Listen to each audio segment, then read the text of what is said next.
Hello, I am Philip Zimbardo, the creator of the Stanford Prison Experiment back in 1971. The heroine of the experiment was Christina Maslach, who was a recent Stanford PhD brought in to conduct interviews with the prisoners and guards. She strongly and openly objected when she saw her prisoners suffering so much. Out of 50 or more outsiders who had seen our prison, she was the only one who questions its morality. Once she counted the power of the situation, it became clear that the study should be ended. Her actions challenged my authority as well as our future romantic relationship. I listened to her wisdom, ended the experiment, and soon married her. Christina has been my wife for 44 years. I cite this example because of the genocide happening now in Aleppo.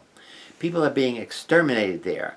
I am speaking to the UN Agency and Security Council to step in to stop this genocide, similar to those in Rwanda and the town of Srebrenica in Bosnia. I am also speaking to the Western community activists. There is an urgency to stand up for humanitarian values, for human rights, for justice, now. Aleppo is the second capital of Syria, the industrial capital. Now more than 270,000 people have been besieged for more than 100 days, unimaginable.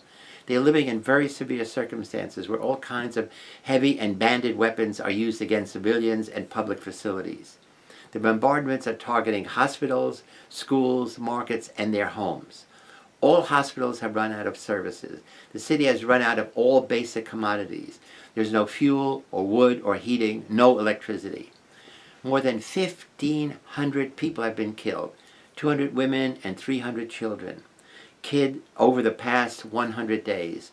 But these horrific death numbers are increasing steeply by the day. I want to mention the 5 steps to tyranny as follows. Us and them. Using prejudice to foster the fictional notion of the existence of superior and dominant in-groups and inferior and powerless out-groups. The second one is obey orders mindlessly. Insist that all people under your wing are to obey your orders. The third step to tyranny is dehumanize the enemy. Emphasize on making different factions look less than human. Next is 4 is stand up or stand by. Suppress dissenting or opposing opinions to your own. So instead of standing up, you stand by. And the 5th is suppress individuality. Foster the development of group identities while suppressing the individual. Show that the 4th step, which is stand up or stand by, is the tipping point of the whole process of creating tyranny. It's time for us to stand up before the total extermination takes place in this country. It is time to protect international humanitarian law.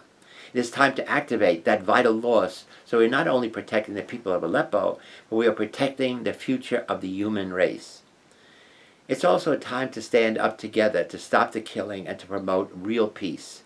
In my prison experiment, Christina Maslach stood up for her values. She was the tipping point to stop that 5th step. Every one of us could take similar action to Christina's. If we stand up against discrimination, we will not have we and them in our society. If we stand up for awareness and freedom, we will not have blind obedience to authority. If we stand up against this hatred, we will stop people doing harm to others. We will stop the escalation of violence. Today, we are not standing up only for Aleppo or Syria. Today, we are standing up to implement the fundamental moral values that we believe in.